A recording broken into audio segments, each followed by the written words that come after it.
Leader of the opposition, এই 4 জন, আর প্রধান বিচারপতি একজন প্রতিনিধি, যিনি আমাদের সুপ্রিম কোর্টের একজন বিচারক।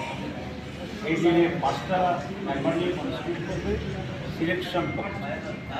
এই সিলেকশন কমিটির সর্বসম্মতক্রমে একজন প্রধান নির্বাচন কমিশনার নিয়োগ করবে।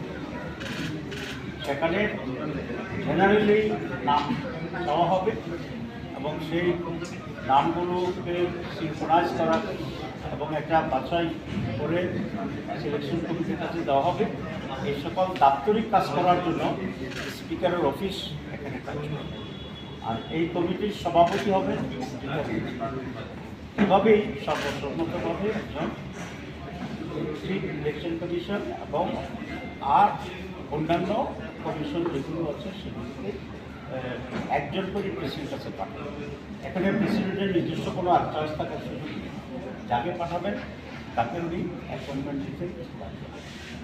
আগে ছিল চিফ ইলেকশন কমিশনার এবং 4 জন। এটা একটা অ্যামেন্ডেড হয়ে সেটিতে প্রয়োজন সংখ্যক আইন দ্বারা নির্ধারিত হবে এভাবে লেখা হচ্ছে। কারণ ইলেকশন কমিশনার এখন বেশিও লাগতে পারে, কখনো কখনো কমও লাগতে পারে। সেজন্য পার্টিকুলার নির্বাচনের আগে এই সংখ্যাটা নির্ধারিত হবে। তো আমরা এই বিষয়ে একমত হয়েছি। আর বাকি যেগুলো আছে সেখানে আরও কয়েকটি আছে। সেটা হচ্ছে দুর্নীতি দমন কমিশন আছে, পাবলিক সার্ভিস কমিশনের নিয়োগের বিষয়টি আছে, এরপরে ন্যায়পাল গঠনের বিষয়টি আছে, দুদক গঠনের বিষয়টি আছে, আর আমাদের চিফ অ্যাকাউন্টস কমিশন যেটা সেটি। তো এগুলো পরে আলোচনা হবে যখন এসব বিষয়ে দিতে হবে। তো এ হচ্ছে আজকের ভিডিও।